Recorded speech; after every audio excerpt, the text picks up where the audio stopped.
Today I'm going to be showing you how to make the best pumpkin bread ever with a glaze on top, and this is good to make for fall and Thanksgiving.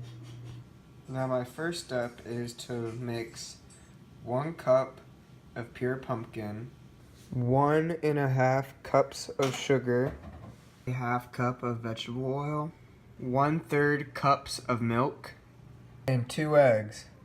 You want to mix these all in a large mixing bowl with a whisk.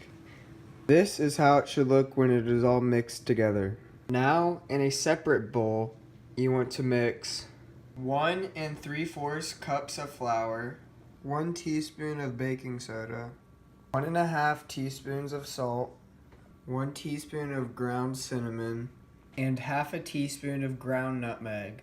You're going to mix these ingredients together well, and then pour it back into the pumpkin mix and mix together again till it is all blended. When you're mixing it, you should get a nice thick layer of pumpkin mix.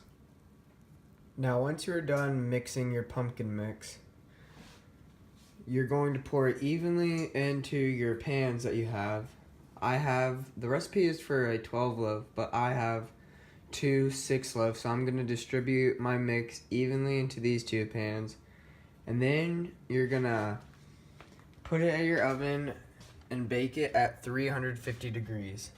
You're going to set your timer at about 45 to 55 minutes, so I set mine in between at 50.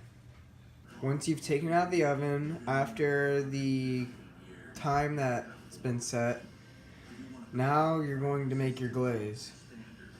Start off the glaze, you want to have a small saucepan, and you're going to take 1/2 cup of butter and put it in the saucepan. So I'm going to do that now.